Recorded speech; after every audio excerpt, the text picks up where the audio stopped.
অধ্যায়ে 32 নম্বর শ্লোক পাঠ করো। এই 32 নম্বর শ্লোকে বলা হচ্ছে মাংহি পার্থ ব্যাপাশ্রিত যে অপিষু পাপ জনয় স্ত্রিয় বৈশ্যস তথা শূদ্রাস তে অপি জানতি পরাম গতিম। শ্লোক পেয়েছেন? মাংহি পার্থ ব্যাপাশ্রিত জয়িষু পাপাজনয় শ্রেয়বশ্য তথা শূদ্রা তথাপি জানতি পরাম গতিম। আচ্ছা শুনুন, আমি বলছি, শুনতে থাকুন। মাংহি পার্থ ব্যাপাশ্রিত যে অপিষু পাপ জনয় শ্রেয় বৈশ্যস তথা শূদ্রস তে অপি জানতি পরাং গতিম। এখানে বলা হচ্ছে কি অনুবাদে, হে পার্থ, যারা আমাকে বিশেষভাবে আশ্রয় করে তারা স্ত্রী, বৈশ্য, শূদ্র আদি নিচকুলে জাত হলেও অবিলম্বে পরাগতি লাভ করে। এই শ্লোকের ওপর শ্রী এসি ভক্তিবেদান্ত স্বামী প্রভুপাদের তাৎপর্য শ্রবণ করুন। এই শ্লোকে পরমেশ্বর ভগবান স্পষ্টভাবে ঘোষণা করেছেন যে ভক্তিযোগে সকলেরই সমান অধিকার, এতে কোনো উচ্চ নিচ ভেদাভেদ নেই। জড়জাগতিক জীবনধারা এই প্রকার ভেদাভেদ আছে, কিন্তু পরমেশ্বর ভগবানের প্রতি অপ্রাকৃত সেবায় নিয়োজিত ব্যক্তির ক্ষেত্রে তা নেই। পরম গতি লাভ করার অধিকার প্রত্যেকেরই আছে।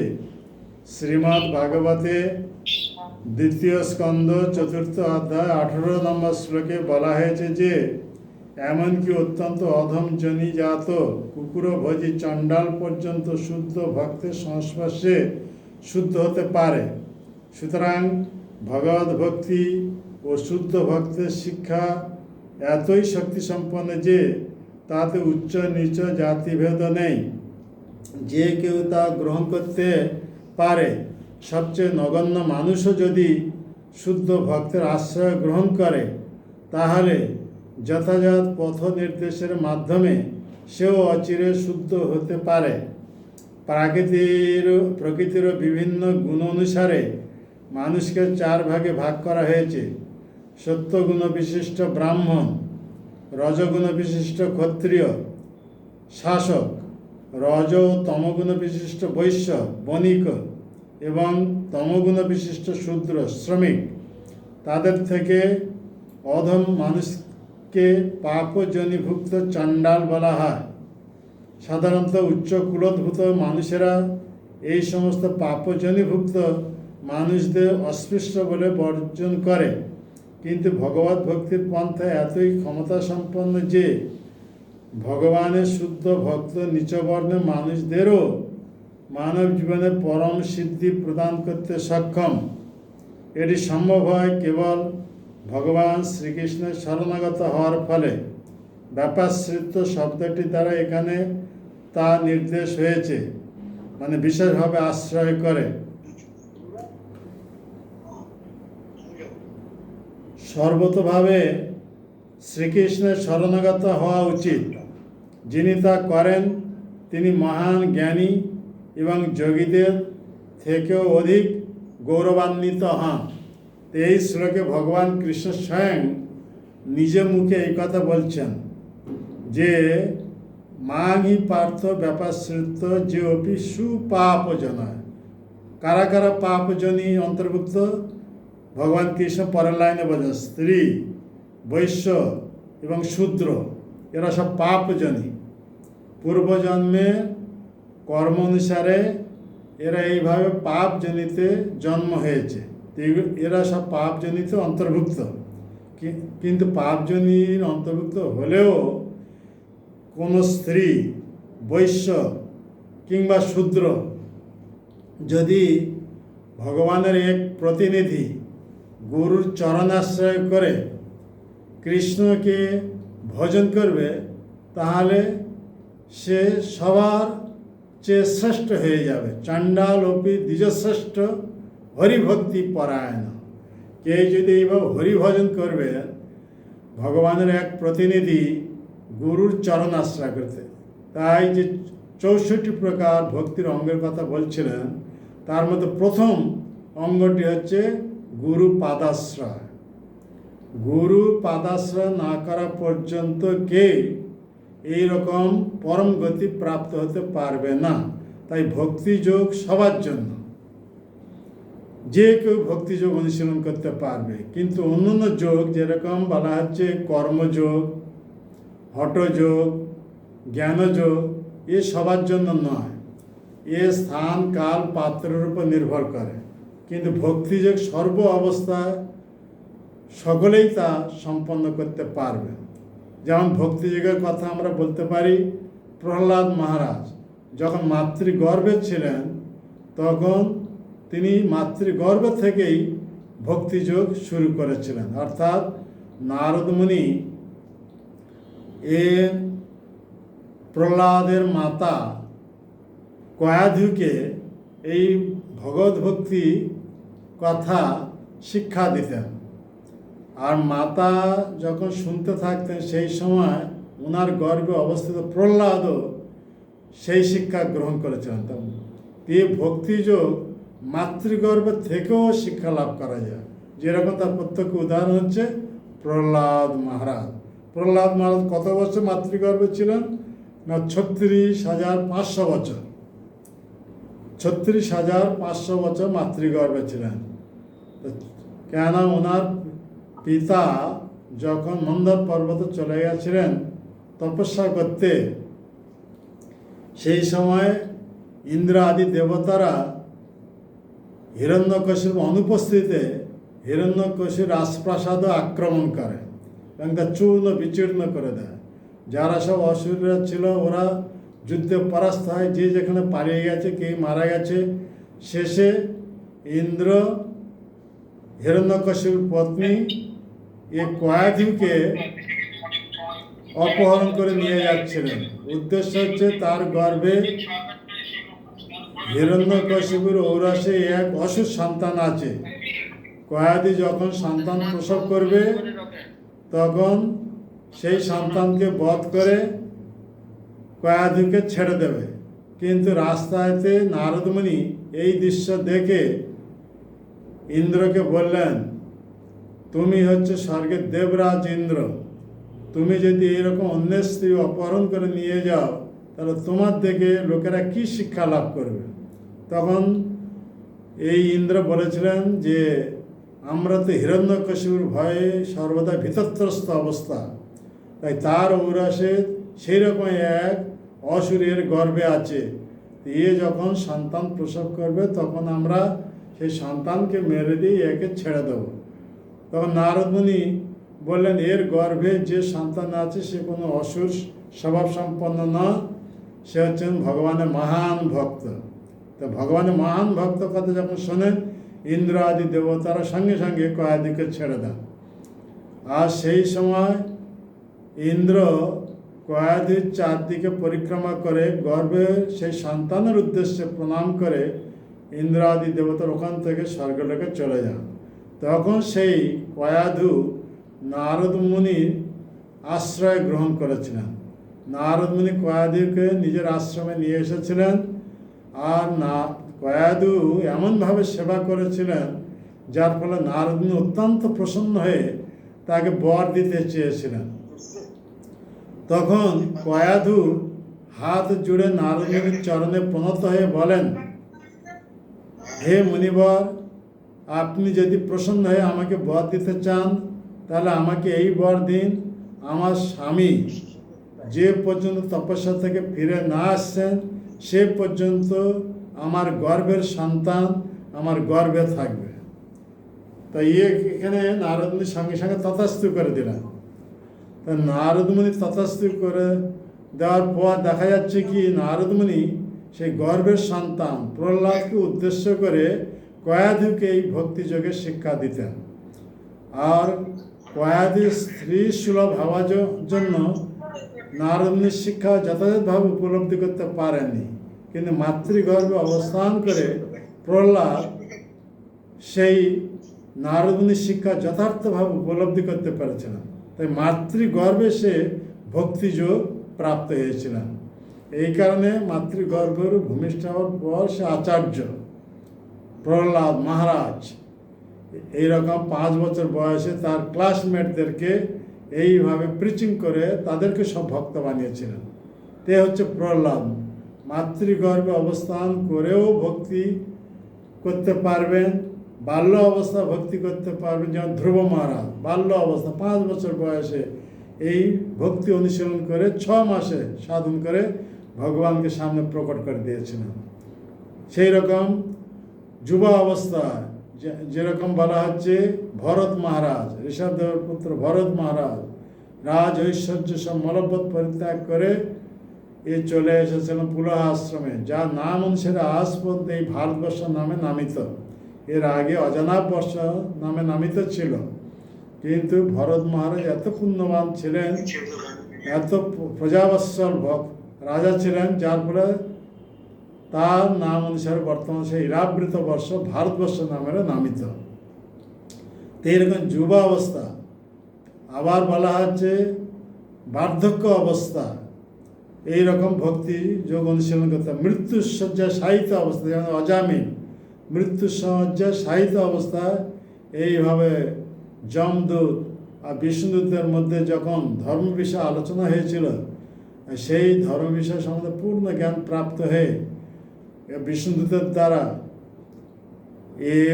অজামিল যমদূতের হাত থেকে রক্ষা পেয়েছিলেন।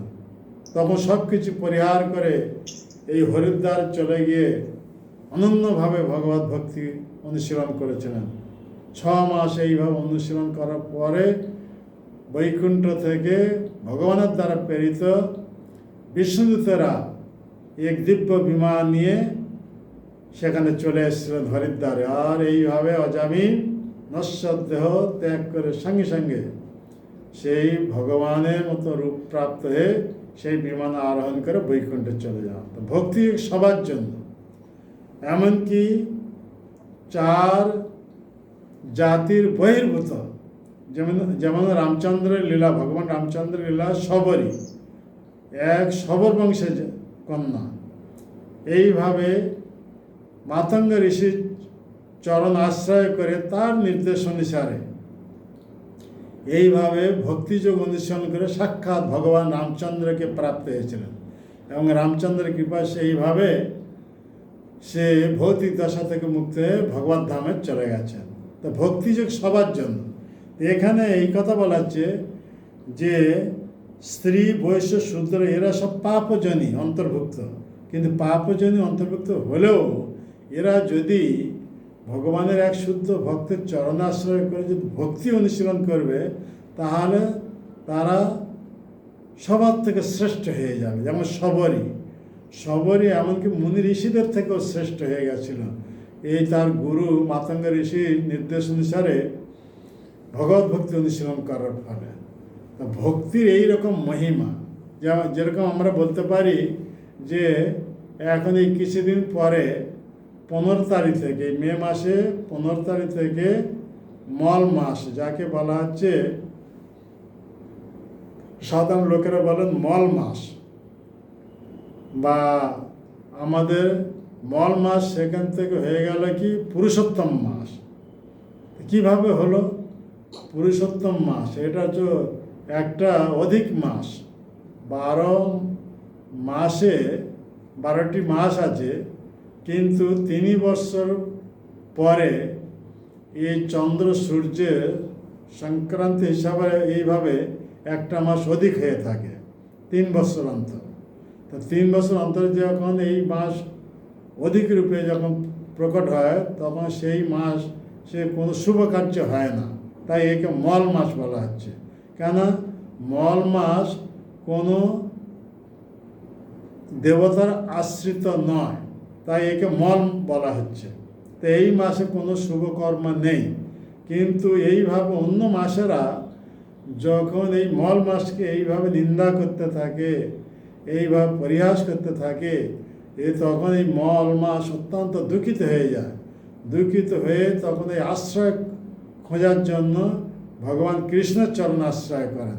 আর ভগবান কৃষ্ণের চরণ আশ্রয় করার জন্য ওই ভগবান কৃষ্ণ ওনার নাম অনুসারে ওই মাসকে নামকরণ করে দিলেন পুরুষোত্তম মাস, অর্থাৎ 12 মাসের থেকে শ্রেষ্ঠ হয়ে গেল। সমস্ত মাসের থেকে শ্রেষ্ঠ এ পুরুষোত্তম মাসে, মল মাস থেকে হয়ে গেল পুরুষোত্তম মাস, সব থেকে শ্রেষ্ঠ মাস। আমরা সাধারণত জানি 12টি মাসের মধ্যে কার্তিক মাস, দামোদর মাস হচ্ছে শ্রেষ্ঠ। দামোদর মাস অন্য অন্য 11টি মাসের থেকে শতগুণ অধিক শক্তি সম্পন্ন। আর এই পুরুষোত্তম মাস কার্তিক মাস থেকে আরও 1000 গুণ অধিক শক্তি সম্পন্ন। কেন? স্বয়ং ভগবান কৃষ্ণ নিজের নাম অনুসারে এই মাসেতে অবস্থান করছেন, পুরুষোত্তম মাস। তাই পুরুষোত্তম মাসে যদি এইভাবে ভগবানের নাম জপ করবেন, ভগবানের কথা শ্রবণ করবেন এবং ভগবত ভক্তি করবেন, তা ভগবান অত্যন্ত প্রসন্ন হয়ে যান। তার ফলে সে জীবনে পরম সিদ্ধি প্রাপ্ত হয়ে ভগবত ধামে চলে যেতে পারবেন। তো এই কার্য করার জন্য এখানে বলা হচ্ছে পুরুষোত্তম মাস শ্রেষ্ঠ কীভাবে হলো? কেননা আগে ছিল মল মাস, অধি মাস, যে পুরুষোত্তম মাস হয়ে গেল কীভাবে? ভগবান যার নাম হচ্ছে পুরুষোত্তম, সেই ভগবানকে আশ্রয় করার জন্য সর্বশ্রেষ্ঠ হয়ে গেল। তো এখানে এই শ্লোকে বলা হচ্ছে যারা স্ত্রী, বৈশ্য, শূদ্র এসব পাপজনী, জন্ম থেকেই পাপী, কিন্তু এরাও পরম গতি প্রাপ্ত হতে পারবে যদি ভগবানের এক শুদ্ধ ভক্ত গুরুর চরণাশ্রয় করে তার নির্দেশ অনুসারে যদি কৃষ্ণ ভক্তি করবেন, তারা এরাও সবার থেকে শ্রেষ্ঠ হয়ে যাবেন। যেমন শবরী এইভাবে সর্বশ্রেষ্ঠ, সবার পূজনীয় হয়ে গেছেন। তাই ভগবানকে আশ্রয় করতে হলে আমাদের প্রথম কর্তব্য হচ্ছে ভগবানের এক শুদ্ধ ভক্ত গুরুর পাদাশ্রয়। তাই রূপ গোস্বামী ভক্তি রসামৃত সিন্ধুতে এই 64 প্রকার ভক্তি অঙ্গের মধ্যে প্রথম এই অঙ্গের কথা বলছেন গুরু পাদাশ্রয়। যে পর্যন্ত গুরু পাদাশ্রয় না করছেন সে পর্যন্ত তার কোনো দুঃখের অবসান হবে না, তার কোনো পরম গতি হবে না। তাই আশ্রয় লইয়া ভজে তারে কৃষ্ণ নাহি ত্যাজে, আর সব মরে অকারণ। তো এইখানে এই বিশেষ গুরুত্বপূর্ণ এখানে বলা হচ্ছে আশ্রয়, অর্থাৎ যে পর্যন্ত আমরা এক শুদ্ধ ভক্তের চরণাশ্রয় না করছি সে পর্যন্ত আমাদের কখনো পরম গতি হতে পারবে না, আমরা কখনো পরম গতি লাভ করতে পারবো না।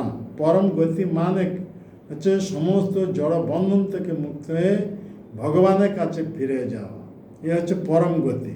তো সেই পরম গতি প্রাপ্ত হতে হলে সেই ভগবানের প্রতিনিধি এক গুরুর পাদাশ্রয় করে তার নির্দেশ অনুসারে যদি আমরা কৃষ্ণ ভক্তি করব, তাহলে কৃষ্ণ ভক্তি করে আমরা কৃষ্ণের কাছে চলে যেতে পারব। তো এখানে এই শ্লোকে প্রভুপাদ তাৎপর্যতে বলছেন শ্রীমদ্ ভাগবতের একটা শ্লোক, যেটাকে 2য় স্কন্ধ 4th অধ্যায় 18 নম্বর শ্লোকে উনি শ্লোক উদ্ধার না করে কেবল অনুবাদে বলছেন, এমনকি অত্যন্ত অধম জনিজাত কুকুরভোজী চণ্ডাল পর্যন্ত শুদ্ধ ভক্তের সংস্পর্শে শুদ্ধ হতে পারে। চণ্ডাল, ব্যাদ, নৃশংস ব্যাদ, আমরা যে তা পতিতা, বেশ্যা, এরাও যদি এক শুদ্ধ ভক্তের সঙ্গ করবে তাহলে শুদ্ধ ভক্তের সঙ্গের প্রভাবে এরাও পরম গতি প্রাপ্ত হতে পারবেন। যেমন আমরা মহাপ্রভুর লীলায় দেখতে পারি এক পতিতা বেশ্যা, লক্ষ্যহীরা বেশ্যা, যে কি এই বাংলাদেশে যাকে বলা হচ্ছে যে জায়গাতে বেনাপোল জঙ্গলে হরিদাস ঠাকুর একাকী অবস্থান করে ভগবানের নাম জপ করতেন, প্রতিদিন 3 লক্ষ নাম জপ করতেন। এইরকম যবনকুলে জাত হয়ে হরিদাস এইভাবে ভগবানের নাম জপ করা সব থেকে মহান হয়ে গেছিলেন। এমনকি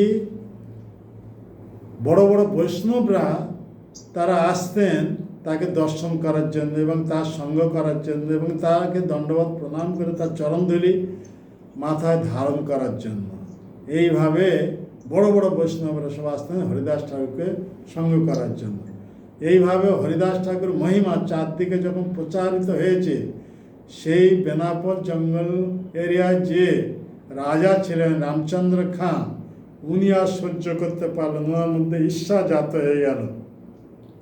উনি তখন চিন্তা করলেন, আমি এ দেশে রাজা, আমাকে দেখে কেউ ঠিকভাবে নমস্কারও করে না, আর এ ম্লেচ্ছ কুলে জাত, যবন কুলে জাত, আর একে দর্শন করার জন্য, একে দণ্ডবত প্রণাম করার জন্য কত সব বড় বড় বৈষ্ণবেরা আসছেন। তাই উনি আর সহ্য করতে না পেরে হরিদাস ঠাকুরকে পতন করার জন্য এক বেশ্যাকে নিযুক্ত করেছেন, যে বেশ্যা দেখতে অতি সুন্দরী, যার নাম হচ্ছে লক্ষ্য হীরা। অর্থাৎ দেখতে অতি সুন্দর, বহুত পুরুষদেরকে যে প্রলোভিত করতে পারত, এইরকম তার রূপ ছিল। সেই লক্ষ্য হীরা বেশ্যাকে পাঠিয়েছিল হরিদাস ঠাকুরকে পতন ঘটাবার জন্য। কিন্তু লক্ষ্য হীরা বেশ্যা 3 রাত্রি প্রয়াস করেও হরিদাসের মন বিচলিত করতে পারেনি। শেষে সে হরিদাস ঠাকুরের চরণে প্রণত হয়ে হরিদাসের চরণে প্রণত হয়ে সে তখন কাকুতি মিনতি করে কাঁদতে থাকেন আর বলতে থাকেন, হে ঠাকুর, এইভাবে রামচন্দ্র খান আমাকে পাঠিয়েছে আপনাকে পতন করার জন্য। হরিদাস ঠাকুর বললেন, আমি তা সব জানি, তোমাকে উদ্ধার করার জন্য আমি এখানে 3 রাত্রি অবস্থান করলাম। যেহেতু তুমি এখন আমার শরণাগত হয়েছ, তাই তোমাকে আমি উপদেশ দিচ্ছি, তুমি এই নাম আশ্রয় করো আর এই কুটিরে অবস্থান করবে, আর তুমি যে সব অর্থ রোজগার করেছিল তা সব ব্রাহ্মণ বৈষ্ণবদের মধ্যে বিতরণ করে দেবে, আর এই কুটিরে এসে তুমি ভজন করবে, তুলসীর সেবা করবে। এই হরিদাস ঠাকুর এই উপদেশ দিয়ে সেই স্থান ছেড়ে উনি অন্যত্র চলে গেছিলেন। আর লক্ষ্যহীরা বেশ্যা পতিতা, সেই বেশ্যা হরিদাস ঠাকুরকে গুরুরূপে বরণ করে তার নির্দেশ অনুসারে এইভাবে প্রতিদিন তুলসী পরিক্রমা, তুলসীতে জল দান, তুলসীকে ভক্তিভরে প্রণাম, আর হরিদাস ঠাকুর যে হরে কৃষ্ণ মহামন্ত্র, কলিযুগে যুগধর্ম, নামে তাকে দীক্ষিত করেছেন, সেই নাম ওই লক্ষ্যহীরা বেশ্যা উনিও 3 লক্ষ নাম জপ করতে থাকেন প্রতিদিন। তো এইভাবে গুরু যেরকম, শিষ্যাও সেই রকম।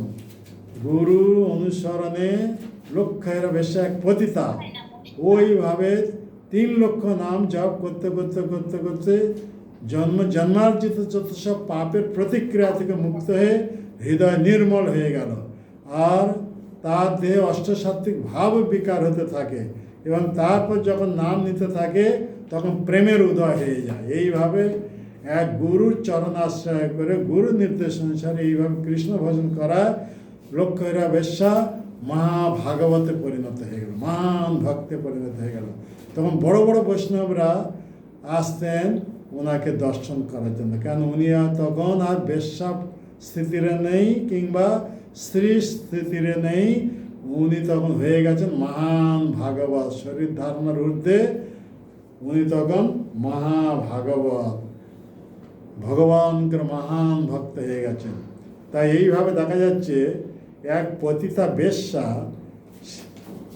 ও যখন এইভাবে এক মহান ভক্ত, শুদ্ধ ভক্ত হরিদাস ঠাকুরের চরণাশ্রয় করল, তো হরিদাস ঠাকুরের নির্দেশ অনুযায়ী যখন এইভাবে কৃষ্ণ ভজন করলো, কৃষ্ণ ভজন করার জন্য সমস্ত বন্ধন থেকে মুক্ত হয়ে গেল, মহাভাগবতে পরিণত হয়ে গেল, এইভাবে পরম গতি প্রাপ্ত হয়ে গেল। এই শ্লোকে যেরকম বলা হচ্ছে, এ স্ত্রী হিসাবে পাপজনী হিসাবে জানতি পরাঙ্গতি, পরম সিদ্ধি প্রাপ্ত হয়ে গেল। ঠিক ওইভাবে আমরা দেখতে পাবো যে চৈতন্য চরিতামৃত উল্লেখ আছে, ভগবান চৈতন্য মহাপ্রভু সাহেব নিজ মুখে এই কথা বলছেন যে মৃগারি ব্যাধ নামে এক নৃশংস ব্যাধ, ও ব্যাধ ওর পিতার কাছ থেকে শিক্ষা পেয়েছিল, যে ওর পিতা ওকে বলে দিয়েছিল, বৎস তুমি যখন বনেতে পশু শিকার করবে, পশুদেরকে পুরাপুরি মেরে ফেলবে না, ওদেরকে বানবিদ্ধ অবস্থা রাখবে। অর্ধমৃত অবস্থা যখন ছটফট ছটফট করতে থাকবে, তা দেখে তোমার মধ্যে বহুত আনন্দ হবে। তা পিতার কাছ থেকে, বাবার কাছ থেকে এই শিক্ষা প্রাপ্ত হয়ে মৃগারী ব্যাধ ও যখন বনে পশু শিকার করত, তো এইভাবে পশুদেরকে অর্ধমৃত অবস্থা রাখত, আত্মারা অবস্থা রাখত। আর ওই পশুরা যন্ত্রণা যখন ছটফট করতো, তখন ওর মধ্যে বহুত আনন্দ হতো। তো একদিন কি হয়েছে, ওইভাবে 3টা পশু ও বানবিদ্ধ অবস্থা রেখেছিল, একটা খরগোশ, একটা শূকর আর একটা হরিণ বানবিদ্ধ অবস্থা রেখেছিল, মানে আধা মারা অবস্থা। ওরা যখন যন্ত্রণা ছটফট করছিল, তা দেখে ওর মধ্যে বহুত আনন্দ হচ্ছিল। এমন সময় নারদ মুনি বৈকুণ্ঠ গেছিলেন, বৈকুণ্ঠ ভগবানের সঙ্গে সাক্ষাৎ করে ওনার কাছ থেকে বিদায় নিয়ে যখন আসছিলেন ওই বনের রাস্তা দিয়ে, ওনার উদ্দেশ্য ছিল ওই বনের রাস্তা দিয়ে ত্রিবেণীতে যাবে, যেখানে গঙ্গা যমুনা সরস্বতী মিলিত হয়েছে, যেমন প্রয়াগে বলা হচ্ছে। প্রয়াগে ত্রিবেণীতে ওখানে গিয়ে স্নান করবেন। তো ওই বনের রাস্তা দিয়ে যখন আসছিলেন, তখন প্রথম দেখতে পেলেন এইভাবে একটা শূকর বানবিদ্ধ অবস্থা পড়েছে। তারপর আরেকটু দূরে গিয়ে দেখলে একটা হরিণ ওইরকম বানবিদ্ধ অবস্থা পড়েছে। আরেকটু দূরে গিয়ে দেখলো একটা খরগোশ ওইভাবে বানবিদ্ধ অবস্থা পড়েছে। ওরা যন্ত্রণা বহু ছটফট করছে। তখন ভক্ত হৃদয়, নারদ মুনির হৃদয় বিগলিত হলো। জীবের দুঃখ দেখে নারদ মুনির হৃদয় বিগলিত হলো। তখন নারদ মুনি চিন্তা করলেন, কি এইরকম কাজ করছে, তাকে খুঁজে বার করতে হবে আর তাকে একটু উপদেশ দিতে হবে। এইরকমভাবে পশুদেরকে কখনো অর্ধমৃত অবস্থা রাখবে না। তো ওইভাবে দেখতে দেখতে নারদ মুনি দেখতে পেলেন এক ভয়ঙ্কর ব্যাধ একটা গাছের আড়ালে ওত পেতে রয়েছে অন্য পশুদেরকে শিকার করার জন্য। এমন সময় নারদ মুনি ওই ব্যাধকে দেখে ওর কাছে যখন আসছিলেন, নারদ মুনি পায়ের শব্দ পেয়ে শিকারী পশুরা সব দৌড়ে পালিয়ে গেল। তা দেখে মৃগারী ব্যাধের মধ্যে বহুত ক্রোধ জাত হয়ে গেল। ওই ব্যাধ তখন কঠোর ভাষায় নারদ মুনিকে বলতে থাকে, ওহে গোসাই, তুমি কেন তোমার রাস্তা ছেড়ে এদিকে কেন আসছো? তখন নারদ মুনি বলছেন, আমি যখন রাস্তা দিয়ে আসছিলাম তখন দেখি এই জায়গায় একটা শূকর অর্ধমৃত অবস্থা পড়েছে, আরেকটু দূরে এসে দেখি একটা হরিণ অর্ধমৃত অবস্থা পড়েছে, আরেকটু দূরে এসে দেখি একটা খরগোশ অর্ধমৃত অবস্থা পড়েছে। আমি ভাবছি তুমি সেই সব তাদেরকে অর্ধমৃত অবস্থা রেখেছো। তখন মৃগারী ব্যাধ বলে, হ্যাঁ আমি এই কাজ করেছি। তখন নারদ মুনি বলছেন, তোমার কাছে আমার একটা ভিক্ষা আছে। তো ব্যাধ বুঝতে পারেনি, ও চিন্তা করলো আমি পশু শিকার করি, তাই আমার কাছে হরিণের চামড়া আছে, বাঘের চামড়া আছে, এই ভেবে ও ব্যাধ তখন নারদ মুনিকে বলছেন, ওহে গোসাই, তোমার যদি হরিণের চামড়া কিংবা বাঘের চামড়া চাই, তাহলে আমার সঙ্গে আমার ঘরে চলো। তখন নারদ মুনি বললেন, আমি ও ভিক্ষা করতে আসিনি। তো কী ভিক্ষা? তো নারদ মুনি তখন বলছেন, তুমি জাতিতে ব্যাধ, তোমার বৃত্তি হচ্ছে পশু শিকার করা। তো তোমার কাছে আমার এই ভিক্ষা, তুমি আগামীকাল থেকে যখন পশু শিকার করবে, পশুদেরকে পুরাপুরি মেরে ফেলবে, কখনো অর্ধমৃত অবস্থা রাখবে না। তখন ব্যাধ প্রশ্ন করলো, অর্ধমৃত অবস্থা রাখলে কি হয়?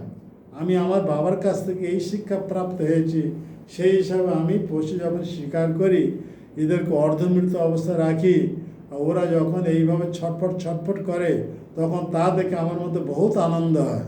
তখন নারদ মুনি বুঝাতে থাকলেন, তুমি যেভাবে পশুদেরকে অর্ধমৃত অবস্থা রেখে তাদেরকে কষ্ট দিয়ে মারছ, এর পরিণাম কি জানো? ওই পশুরা ওরা সব তোমার মতো মনুষ্য দেহ প্রাপ্ত হবে। আর তুমি যত পশু বধ করেছ ততবার ওই পশু দেহ ধারণ করতে হবে। ওরা তখন মনুষ্য দেহ প্রাপ্ত হয়ে তোমাকে এইভাবে বানবিদ্ধ অবস্থা রাখবে। এ হচ্ছে কর্মফল। তো এ কথা যখন নারদ মুনি বললেন, তখন ওই ব্যাদ শুনে অত্যন্ত ভীতত্রস্ত হয়ে গেল।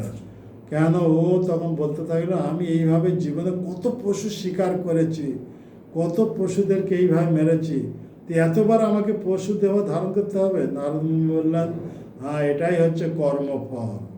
তুমি যেভাবে কর্ম করছো সেই কর্মের ফল তোমাকেও প্রতিক্রিয়া স্বরূপ ভোগ করতে হবে। তখন ওর দেহ কাঁপতে থাকলো যে আমি সারা জীবন কত পশু বধ করেছি, এতবার আমাকে পশু দেহ ধারণ করতে হবে, ওরা মনুষ্য দেহ প্রাপ্ত আমাকে এইভাবে অর্ধমৃত অবস্থা রাখবে, দুঃখ দেবে। তখন ওই ব্যাদ তখন নারদ মুনির চরণ প্রণত হয়ে বলছেন, হে গোসাই, এর থেকে উদ্ধারের উপায় কি? তখন নারদ মুনি বলছেন, হ্যাঁ, একটি মাত্র উপায় আছে। তুমি যদি আমার কথা বিশ্বাস করবে, আমার নির্দেশ অনুসারে চলবে, তাহলে তুমি এই পাপের প্রতিক্রিয়া থেকে মুক্ত হতে পারবে। তখন ওই ব্যাদ হাত জুড়ে বললেন, হে গোসাই, আপনি যা বলবেন আমি তা অ্যাজ ইট ইজভাবে পালন করব, যথাযথভাবে পালন করব। তখন নারদ মুনি বললেন, প্রথমে তুমি তোমার ধনু আর তীর ভেঙে ফেলে দাও। তখন ব্যাদ উত্তরে বলছে, আমি যদি তীর আর ধনু ভেঙে ফেলে দিই তাহলে আমি কিভাবে জীবিকা নির্বাহ করব? এর দ্বারাই আমি দুইটা পেট চালাচ্ছি, আমি আর আমার স্ত্রী এইভাবে পশু শিকার করে দুইটা পেট চালাই।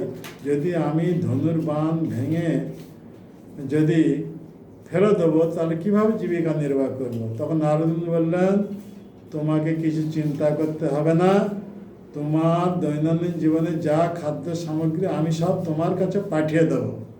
তো নারদ মুনি যখন এই কথা বলেন, তো নারদ মুনির কথায় বিশ্বাস করে ব্যাদ তখন কী করলেন, ধনুর্বাণ ভেঙে দূরে ফেলে দিল।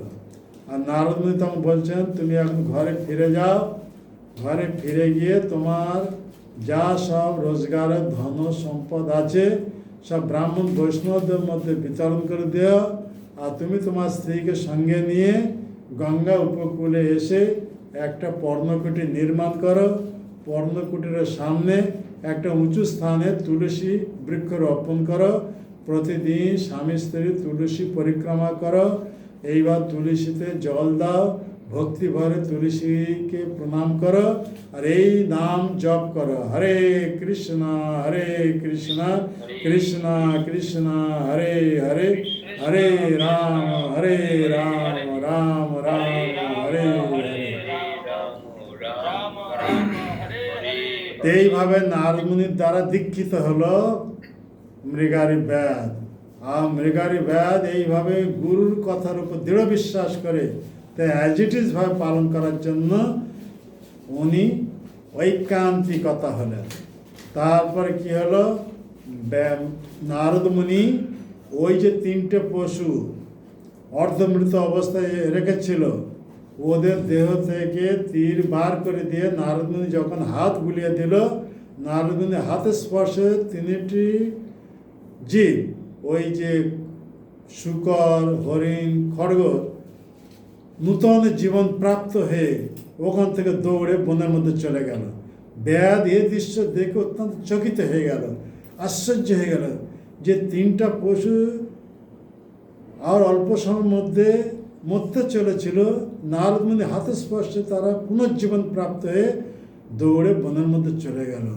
তখন ওই ব্যাদ নারদ মুনি কথার উপর দৃঢ় বিশ্বাস করে ওইভাবে ঘরে ফিরে গিয়ে যা ধন সম্পদ যা ছিল ব্রাহ্মণ বৈষ্ণবদের মধ্যে বিতরণ করে দিয়ে নিজের স্ত্রীকে সঙ্গে নিয়ে গঙ্গা উপকূলে চলে গেল। ওখানে একটা পর্ণকুটি নির্মাণ করলো।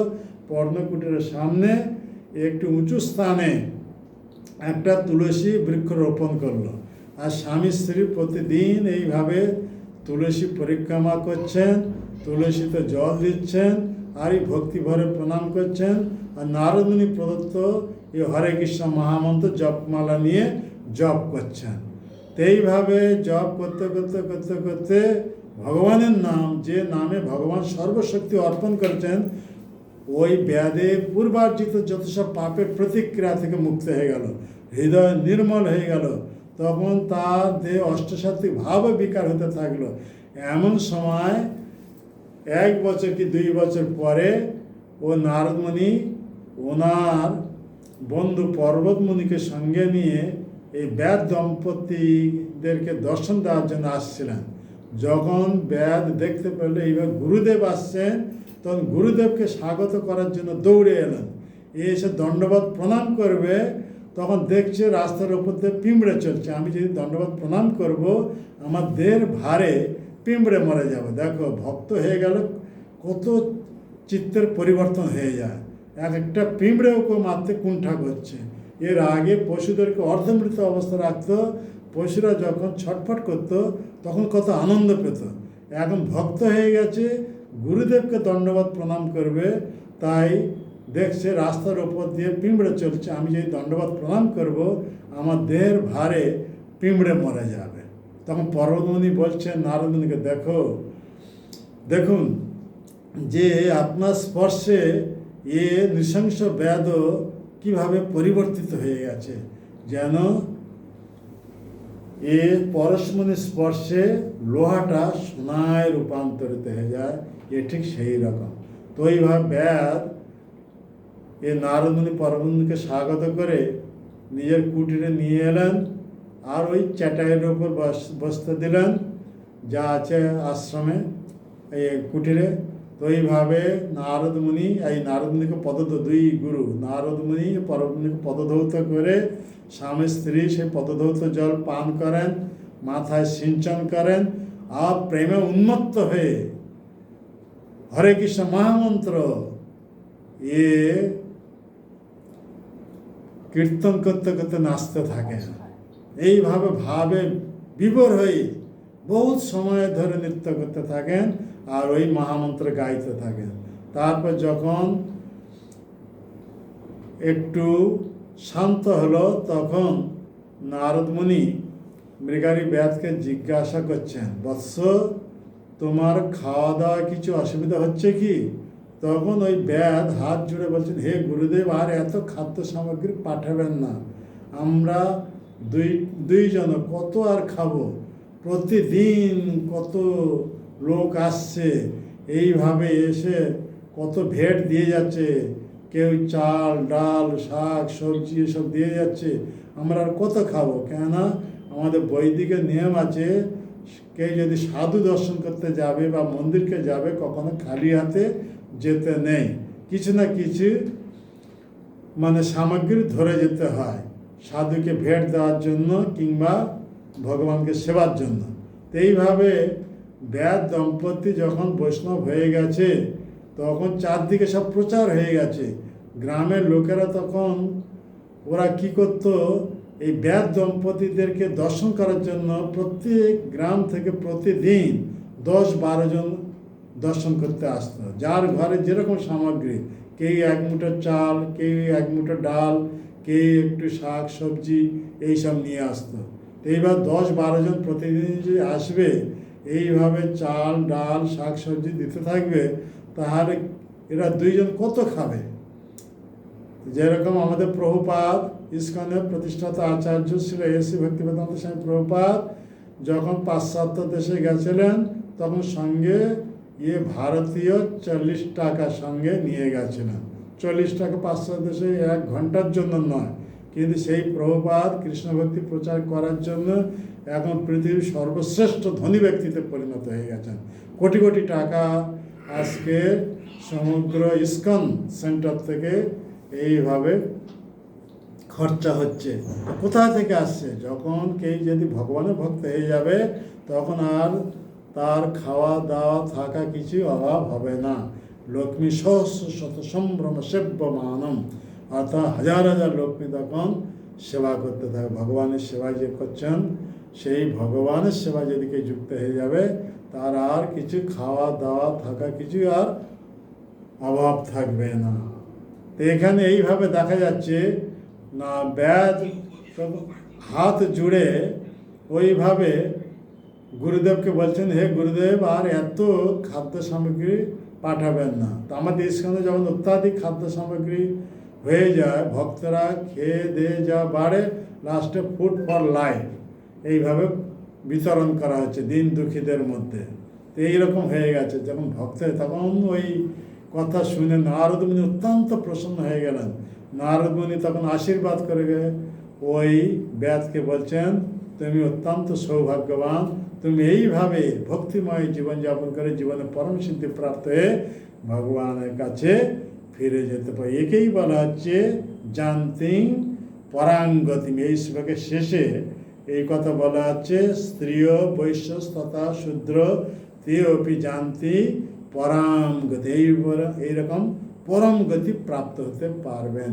তো এই পরম গতি প্রাপ্ত হতে হলে ভগবানের এক প্রতিনিধি, এক সৎ গুরুর চরণাশ্রয় করে তার নির্দেশ অনুসারে এইভাবে আমরা যদি কৃষ্ণ ভক্তি করে, কৃষ্ণ ভক্তিটা কি? কৃষ্ণের কথা শ্রবণ করা, কৃষ্ণের নাম জপ করা, কৃষ্ণকে স্মরণ করা, একেই বলা হচ্ছে কৃষ্ণ ভক্তি। যেরকম নববিধা ভক্তি বলা হচ্ছে শ্রবণ, কীর্তন, বিষ্ণু স্মরণ, পাদ সেবন, অর্চন, বন্দন, দাস্য, সখ্য, আত্মনিবেদন। এই 9 রকম ভক্তির অঙ্গ কথা বলা হচ্ছে। এই এক একটা অঙ্গ সাধন করে একজন সিদ্ধিপ্রাপ্ত হয়েছেন। এইভাবে সব উদাহরণ রয়েছে। তো এক একটা অঙ্গ সাধন করে কত কত ভক্ত এইভাবে সিদ্ধিপ্রাপ্ত হয়েছেন। তাদের মধ্যে একজন করে সব উদাহরণ দেওয়া হয়েছে। যেমন শ্রবণ করে পরম সিদ্ধি প্রাপ্ত হয়েছেন কে? পরীক্ষিত মহারাজ। সে আর অন্য কিছু করেননি, কেবল ভগবানের কথা শ্রবণ করে জীবনে পরম সিদ্ধি প্রাপ্ত ভগবানের ধামে চলে গেছেন। সুখদেব গোস্বামী কেবল কীর্তন করে ওইভাবে জীবনে পরম সিদ্ধি প্রাপ্ত হয়েছেন। মাতা লক্ষ্মী দেবী পদ সেবা করে এইভাবে জীবনে পরম সিদ্ধি প্রাপ্ত হয়েছেন। প্রহ্লাদ মহারাজ কেবল স্মরণ করে জীবনে পরম সিদ্ধি প্রাপ্ত হয়েছেন। প্রহ্লাদের ওপর কত অত্যাচার করেছিল ওনার পিতা, কিন্তু সব রকম অত্যাচার থেকে ভগবান ওনাকে সর্বতভাবে সুরক্ষা দিয়েছেন। কেন? প্রহ্লাদ মহারাজ সর্বদাই ভগবানকে স্মরণ করতেন। এ হচ্ছে ভক্তি। এইভাবে হনুমান দাস্যভাবে জীবনে পরম সিদ্ধি প্রাপ্ত হয়েছেন। অর্জুন সখ্যভাবে জীবনে পরম সিদ্ধি প্রাপ্ত হয়েছেন। দাস্য সখ্য।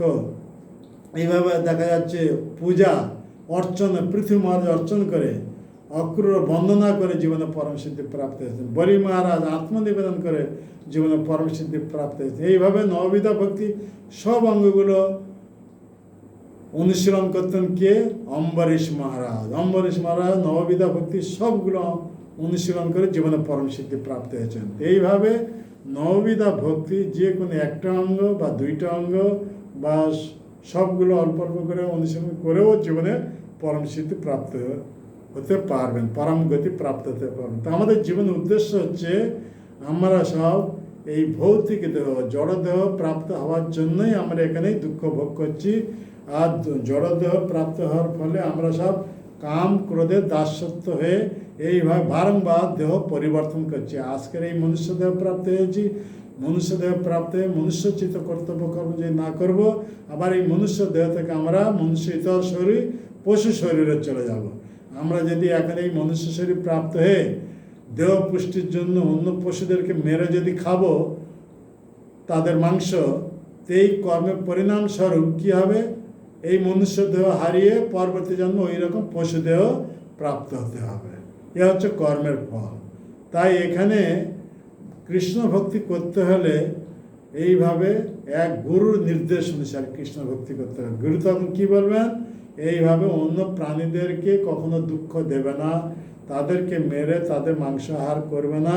এইভাবে ভগবান কৃষ্ণ গীতাতে যেভাবে নির্দেশ দিয়েছেন আহারের জন্য, ঠিক সেইভাবে আমরা যদি আহার করব, এইভাবে আমাদের চেতনা শুদ্ধ করতে পারবে। ভগবান কৃষ্ণ গীতাতে বলেছেন, পত্রং পুষ্পং ফলং তয়ং যো মে ভক্ত প্রয়োচ্ছতি। এই ফল ফুল শাক সবজি ভাত ডাল দুধ জল এইসব ভগবানকে নিবেদন করে তাকে প্রসাদ রূপে গ্রহণ করতে হবে।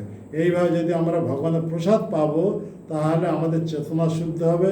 আমাদের চেতনা যখন শুদ্ধ হবে তখন আমাদের স্মৃতিশক্তি প্রখর হবে। আর স্মৃতিশক্তি যখন প্রখর হবে তখন আমাদের কী হবে? এই ভগবত তত্ত্ব জ্ঞান আমরা সহজে অনুশীলন করতে পারবো, ভগবত ভক্তি অতি সহজে আমরা করতে পারবো শুদ্ধ চিত্তে। এইভাবে ভগবত ভক্তি করে জীবনে পরম সিদ্ধি প্রাপ্ত হয়ে আমরা ভগবানের কাছে ফিরে যেতে পারবো। ঠিক আছে, আমি এখানে এই কথা রাখছি, কেননা বেশি কথা বললে বুঝতে পারবে না, তাই অল্প করে বলা হবে। আধ ঘন্টার মতন, আমাদের আধ ঘন্টার উপর হয়ে গেছে। তা এখানেই কথা হচ্ছে কি, আমরা যেহেতু এই দুর্লভ মনুষ্যদেহ প্রাপ্তি হয়েছি, দুর্লভ মনুষ্যদেহে আমরা সে স্ত্রী দেহ প্রাপ্ত হই, কিংবা পুরুষ দেহ প্রাপ্ত হই, কিংবা ব্রাহ্মণ কুলে জাত হই, কিংবা ক্ষত্রিয় কুলে জাত হই, কিংবা বৈশ্য কুলে জাত হই, কিংবা শূদ্র কুলে জাত হই, কিংবা শূদ্র অধম যেমনি শবর কুলে জাত হোক, চাণ্ডাল কুলে জাত হোক, আমাদের একমাত্র উদ্দেশ্য হচ্ছে এক আধ্যাত্মিক গুরুর চরণাশ্রয় করে তার নির্দেশ অনুসারে কৃষ্ণ ভক্তি করা। আর কৃষ্ণ ভক্তিটা অন্য কিছু নয়, এইভাবে 4 রকম পাপ কর্ম ছেড়ে, আমিষ আহার, মাদকদ্রব্য সেবন, অবৈধ স্ত্রী সঙ্গ, জুয়া খেলা, এই 4 রকম পাপ কর্ম ছেড়ে যদি আমরা কৃষ্ণের কথা শ্রবণ করব, কৃষ্ণের নাম জপ কীর্তন করব, কৃষ্ণকে স্মরণ করব, এইভাবে কৃষ্ণ ভক্তি করে আমরা এই শ্লোকে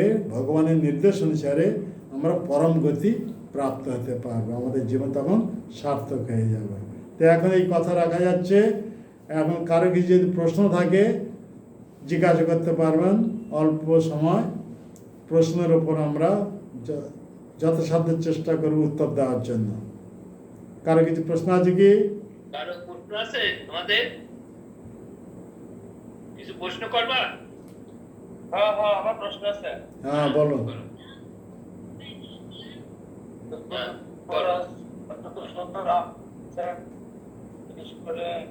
কে কে দুলাল কৃষ্ণ প্রভু? দুলাল কৃষ্ণ প্রভু কে বলছেন? হ্যাঁ বলো। হ্যাঁ আমি দুলাল কৃষ্ণ দাস, বাংলাদেশ থেকে। হ্যাঁ, আমার প্রশ্নটা হচ্ছে, এখন সামনে যে পুরুষোত্তম মাস, হ্যাঁ পুরুষোত্তম মাসটা তো আমরা জানি 33 মাস পর পর আসে। হ্যাঁ, এই পুরুষোত্তম মাস 33 মাস পর পর আসে, যে এটা কিভাবে? ওরা 3 বছর অন্তর একটা চন্দ্র সূর্যের গতিকে ব্যালেন্স করার জন্য ওই একটা মাস এক্সট্রা হয়ে যায়, তো ওইভাবে আবার ব্যালেন্স এসে যায়। বুঝতে পারছো?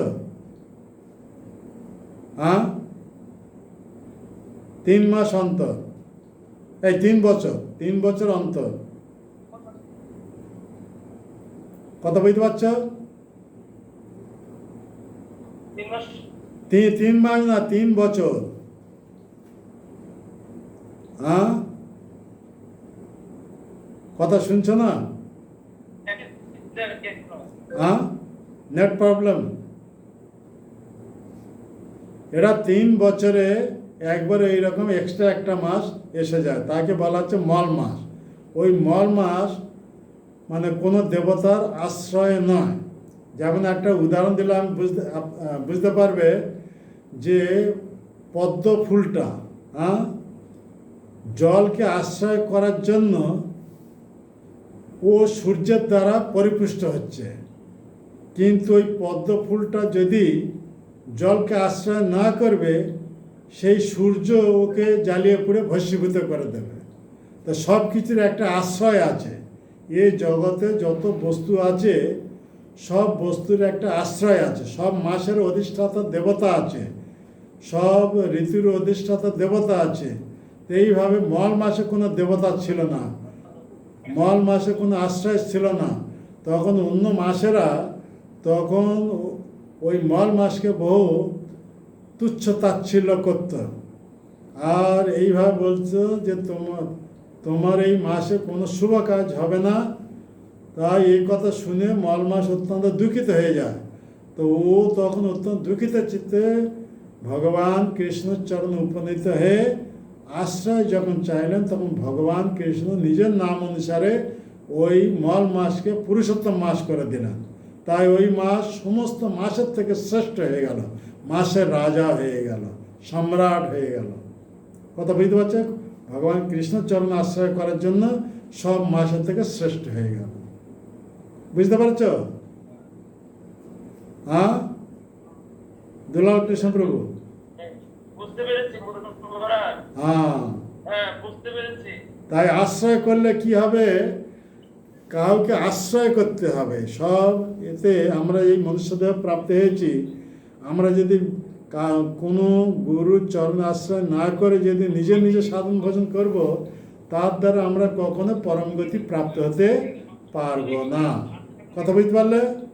তাই বলা হচ্ছে আশ্রয় লইয়া ভজে তারে কৃষ্ণ নাহি ত্যাজে আর সব মরে অকারণে। হ্যাঁ,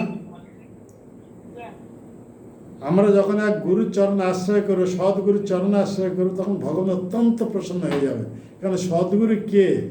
ভগবানের কৃপাশক্তি মূর্তিমন্ত বিগ্রহ, অর্থাৎ ভগবান নিজেই গুরুরূপ ধারণ করেছেন। অর্থাৎ ভগবান কৃষ্ণ অনন্ত শক্তির মধ্যে একটা শক্তি হচ্ছে কৃপা শক্তি। সেই কৃপা শক্তি গুরুরূপ ধারণ করেছেন। তো সেই গুরুরূপে ভগবান কৃষ্ণ সবাইকে কৃপা করেন। ভগবান ডাইরেক্ট কাউকে কৃপা করেন না। তাই চৈতন্য চরিতামৃতে বলা হয়েছে কৃষ্ণ গুরুরূপ হন শাস্ত্রের প্রমাণে, গুরুরূপে কৃষ্ণ কৃপা করেন ভক্তগণে। বুঝতে পারছ? বুঝতে পারছি। হ্যাঁ, তাই আমাদেরকে আশ্রয় করতে হবে, আর আশ্রয় করে সেই গুরুর নির্দেশ অনুসারে কৃষ্ণ ভক্তি করতে হবে। বুঝতে পারছ? হ্যাঁ, আগে গুরু মহারাজ, বুঝতে পারছি গুরু মহারাজ। হ্যাঁ, মল মাস, এটা হচ্ছে অধি মাস, এক্সট্রা মাসটাকে মল মাস বলা হয়েছিল। ও তখন কারোর আশ্রয় ছিল না, কিন্তু ও যখন অন্যদের কাছে নিন্দা এসব শুনতে থাকলো, তখন অত্যন্ত দুঃখিত হয়ে ভগবানের চরণ আশ্রয় করলো। আর ভগবানের কৃপা তখন সর্বশ্রেষ্ঠ মাস হয়ে গেল। আমরা সাধারণভাবে বলি 12 মাসের মধ্যে কার্তিক মাস, যাকে দামোদর মাস শ্রেষ্ঠ বলা হচ্ছে। অর্থাৎ অন্যান্য মাসের থেকে শতগুণ অধিক শক্তি সম্পন্ন কার্তিক মাস। কিন্তু কার্তিক মাস থেকে 1000 গুণ শক্তি সম্পন্ন, অধিক শক্তি সম্পন্ন হচ্ছে পুরুষোত্তম মাস। বুঝতে পারছ? এই পুরুষোত্তম মাসে আমরা যত কৃষ্ণ ভক্তি করতে পারবো, তত আমাদের পারমার্থিক উন্নতি হবে।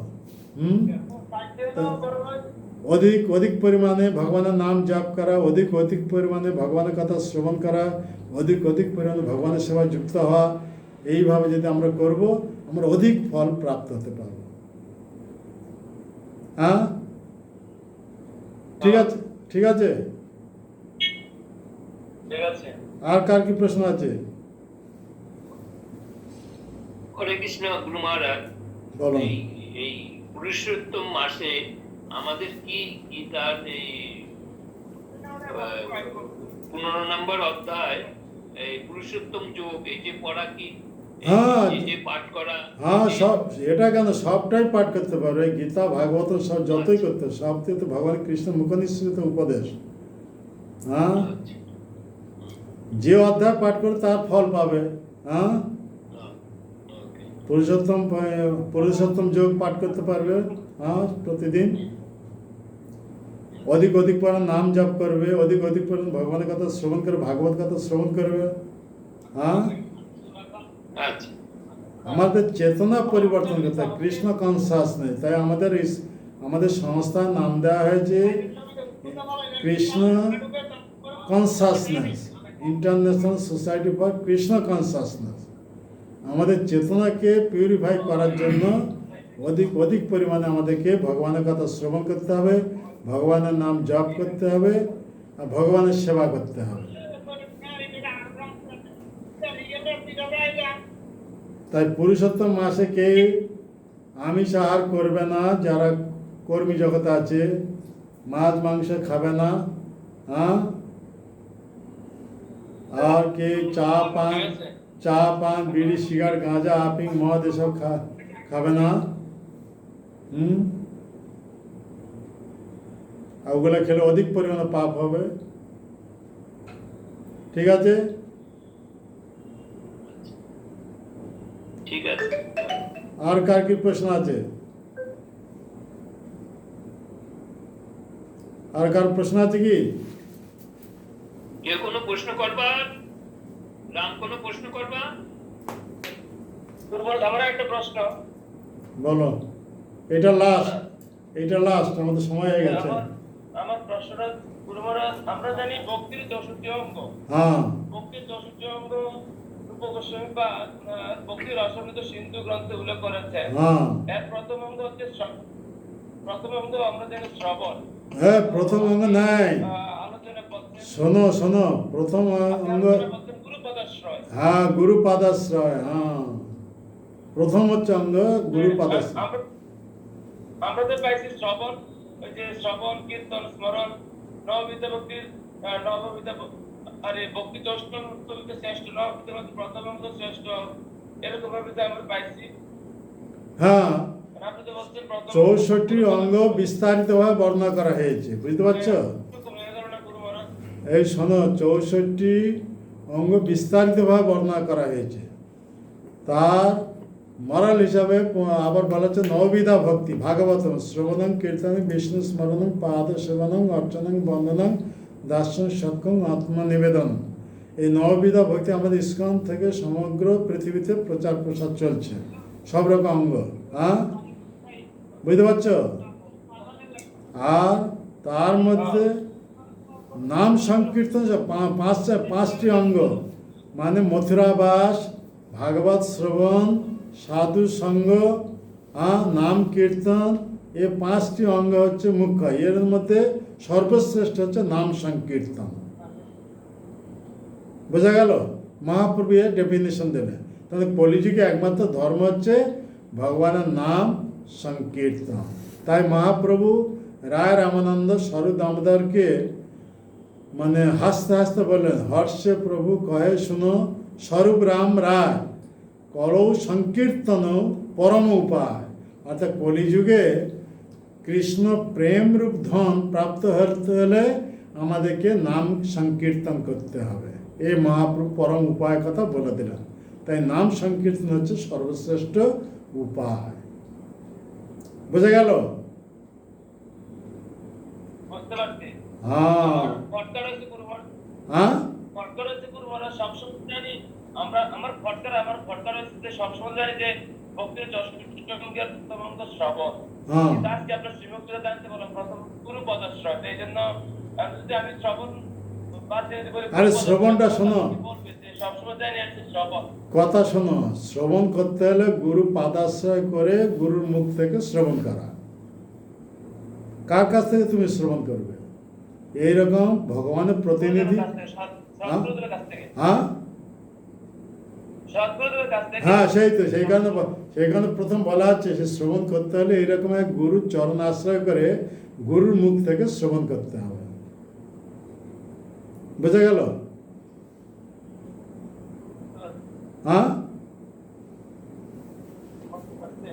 হ্যাঁ, সেই শ্রবণ করতে হলে এরকম একটা সেই কারণে হলো মানে যে যারা হচ্ছে এই সম্প্রদায়ভুক্ত নন, এই 4টি আমাদের সৎ সম্প্রদায় বহির্ভূত যারা ভাগবত ব্যবসা করছে, এরকম অবৈষ্ণবদের কাছ থেকে কখন শ্রবণ করা উচিত না। শ্রবণং নৈব কর্তব্য। অবৈষ্ণব মুখোদ্গীর্ণ। যথা সর্বশ্রেষ্ঠ সেই সাপ যদি দুধে সর্বশ্রেষ্ঠ যথা পয়। দুধ হচ্ছে আদর্শ খাদ্য। তাতে যদি এক বিষাক্ত সাপ যদি একটু মুখ মেরে দিল, তাহলে সে দুধটা বিষাক্ত হয়ে গেল। কথা বুঝতে পারছ? তা ভাগবত পরম পবিত্র, কিন্তু অবৈষ্ণবদের মুখ থেকে তো কখনোই সেই ভাগবত কথা শ্রবণ করা উচিত নয়, বিপরীত ফল পড়বে। আমাদের ভক্তি রাজ্য থেকে আমরা চ্যুত হয়ে যাব। তাই বলা হচ্ছে সৎ গুরু, সৎ সাধু, এদের মুখ থেকে শ্রবণ করতে হবে। এই সনাতন গোস্বামী এই সাবধান বাণী শুনিয়ে দিয়েছেন। সেই কারণে বলা হচ্ছে গুরু পাদাশ্রয় করে গুরুর মুখ থেকে শ্রবণ করতে হবে। বোঝা গেল? হ্যাঁ, দুলাল কৃষ্ণ বুঝতে প্রভু। পারছি হ্যাঁ। হ্যাঁ, বুঝতে পারছি গুরু মহারাজ। আর বাকি বাকি থাকলো কি? হ্যাঁ, তাহলে ঠিক আছে, হ্যাঁ ঠিক আছে। এখন এখানে রাখা যাচ্ছে। সবাই হাত উঠে বলুন, হরে কৃষ্ণ হরে কৃষ্ণ কৃষ্ণ কৃষ্ণ হরে হরে, হরে রাম রাম রাম হরে হরে। জয় শ্রী প্রভুপাদ কি, জয় শ্রী গুরুদেব কি, নিতাই গৌর প্রেমানন্দে হরে হরে। প্রণাম দণ্ডবোধ। গুরু মহারাজ, হরে কৃষ্ণ। বলো গুরু মহারাজ, বলো। তো আমার একটা নিবেদন, আমাদের এই ক্লাসটা আরো কিভাবে ভক্ত সংখ্যা বৃদ্ধি করা যায়, আরো আরো ভক্তরা কিভাবে ক্লাসে জয়েন হবে, তুমি সেটা এটা আরো- তুমি সেটা